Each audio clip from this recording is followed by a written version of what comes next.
Kalau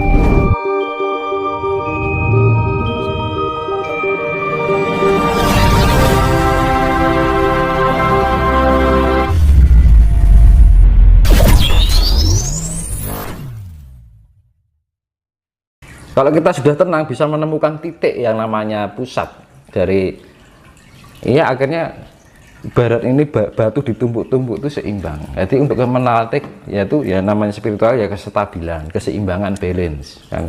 Kalau kita sudah untuk mencapai balance itu ketenangan dulu. Kalau sudah tenang kan balance, ya kan, seimbang. Karena di dalam kehidupan ini penuh dengan goyangan, vibrasi.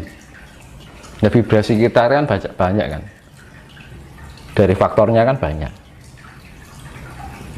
Nah, untuk mencapai keseimbangan itu akhirnya tenang, seimbang, balance. Kalau sudah balance kan temukan kedamaian loh mas, timbangan loh mas, keadilan, iya kan.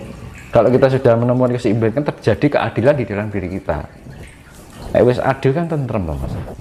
Oh, ini banyak pakar dan ahli geologi, bahkan ahli astronomi mengatakan bahwa akan terjadi megatrust di tahun 2030 mas, dan kemungkinan untuk Nusantara, negara kita ini akan terjadi kemarau yang sangat panjang.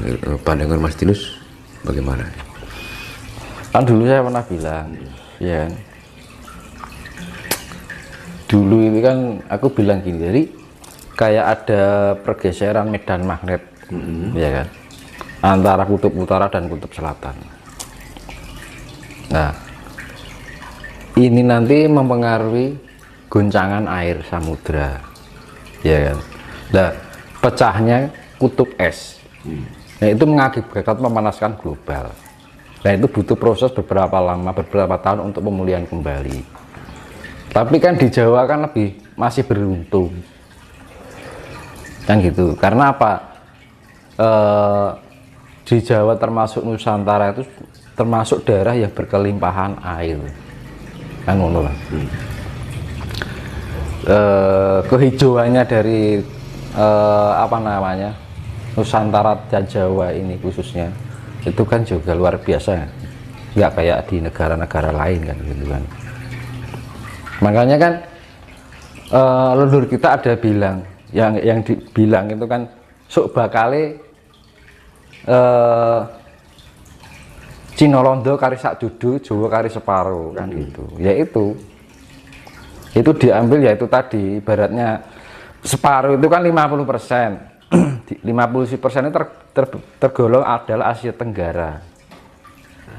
Nah, sak judu itu dalam arti 2%. Cina Londo dari sak judu itu 2%. Dari kumulatif dunia 5% kan gitu.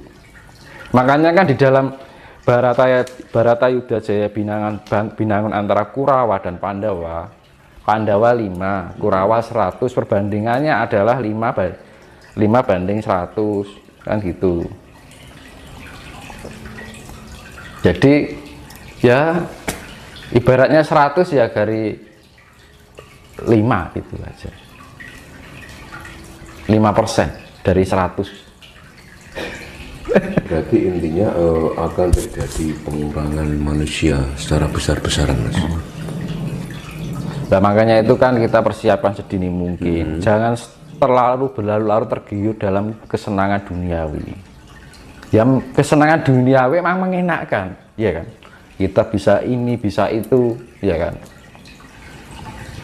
Nah, itu malah kita kalau terlalu keduniawian, akhirnya kita menjauhkan dari sifat rasa bersyukur kan gitu.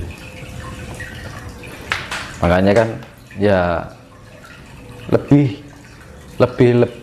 kita mengenal diri kita sendiri, karena zaman sekarang itu krisis identitas diri gitu. Akhirnya apa, krisis kemanusiaan, ya kan. Wong dosa karepe dhewe, nggak peduli yang itu akanlah merugikan buat orang lain atau enggak, yang penting untung. Nah, sekarang agak gitu lolo gue cangon, ya kan. Ibaratnya wong Jawa ki Wis akeh sifating jalma menungso kang ngumbar angkara murka, mung butuh nuruti karep. Iya kan? Mung butuh nuruti karep. Iya kan? Jadi wis ora memberikan sifat yang wis ninggalake rasa sejati nih. Rasa sejati ini dalam sudah meninggalkan jati dirinya. Jati dirinya adalah sebenarnya adalah Tuhan itu sendiri yang ada di dalam diri kita. Makanya ketika kita menemukan jati diri kita, maka kita akan menemukan Tuhan yang ada di dalam diri kita, ya kan? Identitas diri kita adalah Tuhan sebenarnya. Makanya kan di dalam sesi jenar, yo engson kang jumeneng ana, yo Gusti engkang jumeneng ana ning jiwa ragaku. Makanya diarani orang Jawa bilang manunggaling kawula lan Gusti. Itu sebenarnya itu. Tuhan itu ada di dalam diri kita kan. Tapi kita rasakan keberadaan Tuhan kan, gitu. Dengan cara apa? Kita mengenal jati diri kita sendiri. Bahwa jati diri kita sendiri adalah sifat Tuhan. Tapi sekarang orang sudah tidak mengenal jati dirinya. Karena apa? Sudah terbelenggu oleh kenikmatan dunia. Ya kan? Makanya usake sifat yang jalma kan seneng ngumbar angkara murka, padha ninggalake rasa sejatine kan ngono. Mung butuh nuruti karep. Kalau orang Jawa bilang kayak gitu, hanya butuh untuk mengumbar karsa itu. Akhirnya apa? Karsa itu mendunia, ya kan? Dan Jawa ini sebenarnya menuntut untuk mengenal jati diri. Karena apa? Bangsa ini terlalu larut lama ketergantungan dengan negara lain, ya kan? Alat transportasi impor, ya kan? Alat komunikasi impor, ajaran impor, apa yang nggak diimpor kan gitu. Tapi keberadaan kekayaan yang dimiliki oleh Jawa sendiri nggak hanya ajarannya, alamnya, ajarannya itu juga murni kan gitu. Nah, kadang-kadang orang kita Nusantara itu kurang kreatif gitu loh. Apa-apa serba impor, ya kan. Jadi terlalu lama larut dengan ketergantungan dengan negara lain.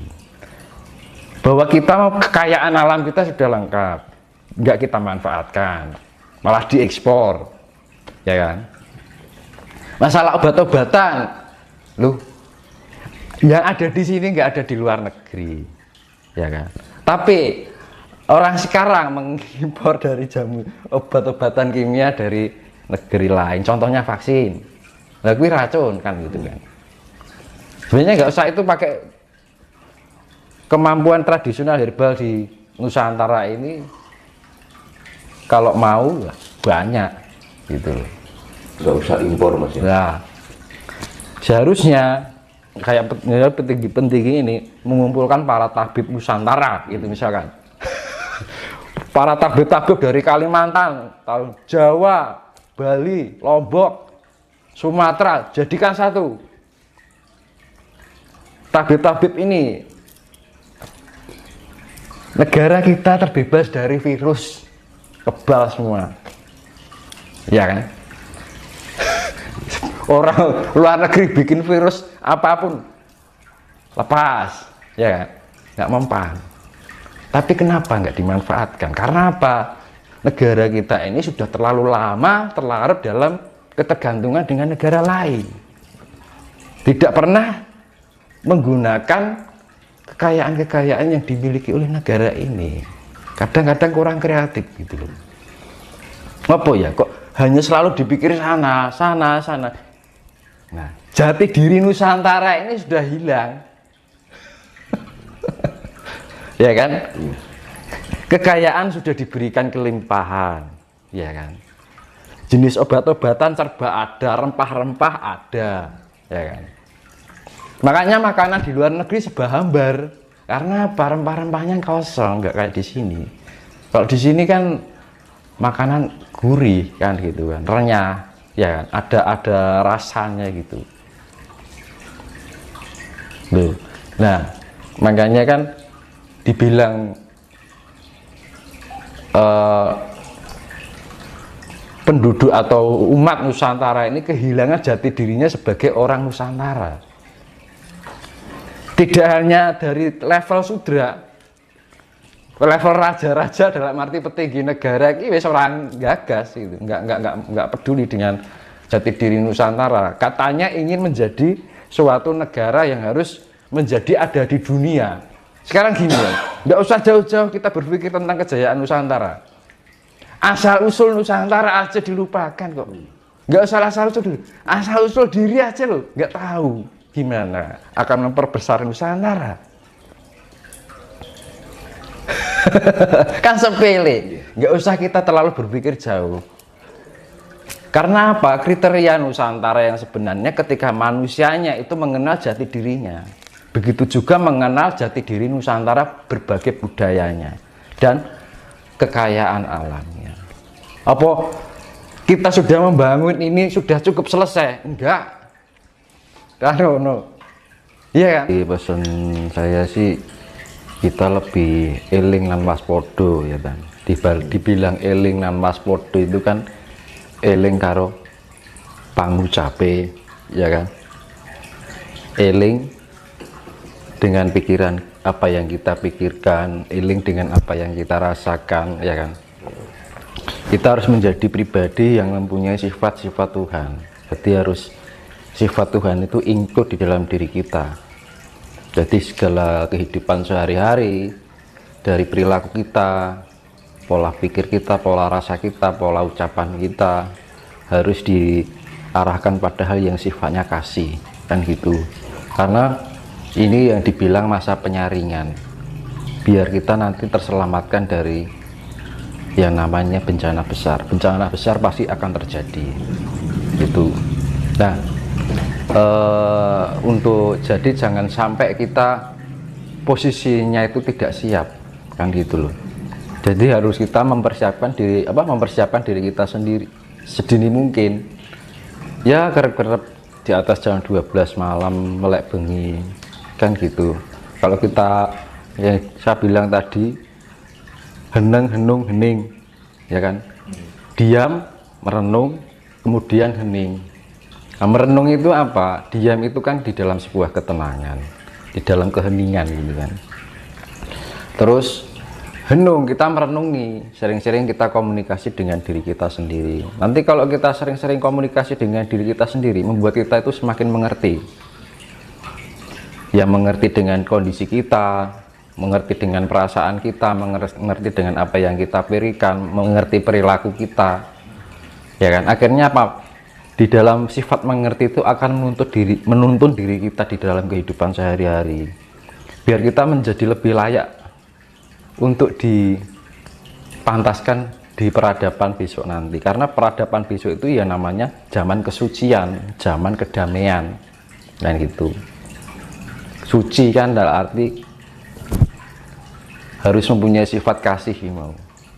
Kalau kita mau yang namanya kita olah spiritual, mau ajaran ini ajaran itu, kalau kita nggak bisa menerapkan kasih ya percuma. Karena Tuhan, yaitu tadi kekuatan power dari alam semesta, bahkan dunia global semesta ini dari makro sampai mikro, itu kuncinya adalah kasih gitu. Karena apa ya, itu tadi kembali kita harus mempunyai sifat pemelihara ya. Apa yang kita pelihara pikiran kita dengan baik, pelihara rasa kita dengan baik, pelihara perilaku kita. Kalau kita sudah memelihara itu, kita sama aja memelihara diri kita. Nah, ketika kita memelihara diri kita, kita bagian dari istilahnya memelihara alam semesta ini, mewakili gitu kan, dari diri kita sendiri. Dan itu harus bisa, kalau ini semua terjadi secara global, dari semua orang yang di muka bumi ini mempunyai sifat seperti itu, maka akan tercipta kedamaian. Tapi secara global ini masih antara sifat buruk dengan sifat damai ini masih condong ke buruknya, ya nggak akan mungkin tercipta kedamaian. Makanya kan jalan satu-satunya ketika ibaratnya gini, kalau bahasa Jawa, Hamenangi jaman edan ewo hayo ing pambudi jantraning jagat wis pinasti, ya kan. Berarti kan hamenangi jaman edan ya zaman gila ini yang gitu. Ewo hayo ing pambudi, kita akan berbuat baik aja serba ewo kan gitu kan. Serba canggung kita mau berbuat kebaikan aja sesuatu hal yang aneh di dalam kehidupan kita. Kadang kita ngolah spiritual aja dikira orang gila kan gitu kan. Ya kan? Kita melakukan pendekatan dengan alam dikira orang stres kan gitu loh. Kan aneh gitu kan. Hamenangi jaman edan ewo hayo ing pambudi jantraning jagat wis pinasti kan gitu. Jantraning jagat wis pinasti berarti kalau sudah mencapai tingkat kegilaan sampai ingin berbuat hal yang sifatnya budi pekerti aja dianggap yang aneh gitu kan. Ya akhirnya apa? Jantraning jagat, jantra itu kan jangka, jagat wis mesti ya akan bekerja ya alam. Itu tadi yang namanya global, yaitu tadi megatrust itu sifatnya pembersihan. Karena air itu air samudra itu sifatnya neutron, jadi penetralisir. Terus ini Mas, terkait dengan konsep eling, bahwa jika kita mau selamat dari seleksi alam, dari bencana, kita harus eling. Apakah konsep eling itu yang dimaksud eling sama yang sang pencipta atau bagaimana? Nah, eling itu ya bagian terkecil ya, saya contohkan ya. Kita mandi bahwa kita merasakan bahwa yang mandiin kita air. Nah, itu termasuk eling, Mas. Kita minum nih. Kita minum, kita merasakan bahwa yang kita minum itu air dari Tuhan. Itu eling, Mas. Ya kan? Kita mau berbicara ini. Kira-kira omongan saya itu menyakitkan buat orang lain nggak? Itu eling. Ya kan? Perilaku kita kira-kira menyakiti, merugikan orang lain atau enggak? Itu termasuk eling. Nah, eling itu yo eling karo pikirane, rasanya, ucapannya, perilaku kita, ya kan? Kalau kita sudah eling dengan itu, maka itu bagian dari eling dengan Gusti ini. Apa sekarang gini, hal yang sepele yang sering kali kita lakukan sehari-hari, mandi, ya kan? Apa pernah kita ketika kita mandi merasakan eling ini? Kalau kita mandi dengan air, kan nggak pernah kan, cuek aja kan, ya kan? Nah itu hal yang sepele itu. Makanya kalau mandi, ketika kita mandi diguyur dengan air, kita merasakan bahwa air itu mengguyuri tubuh kita, bahwa air itu dari alam, itu akan menambah energi loh. Karena ada sinergi antara alam dengan mindset kita ini, cipta rasa karsa ini. Dan itu akan membangkitkan energi di dalam diri kita. Sepele kan? Mandi itu juga disadari loh. Makan pun juga, ketika makan itu kita sadari. Ini nasi ini dari hasil bumi. Saya rasa dari kita setiap makan nih, jangan asal makan aja gitu kan. Tapi kita rasakan ketika masuk ke rohani. Nah ini akan sinergi nanti dari kekuatan bumi yang masuk ke tubuh kita. Itu akan membangkitkan energi. Sebenarnya gitu. Kalau kita ya dari namanya eling itu kan menyadari. Ya. Rasa rumongso itu eling. Dan waspada juga lagi, waspada dengan ucapan kita. Ya sama aja sebenarnya.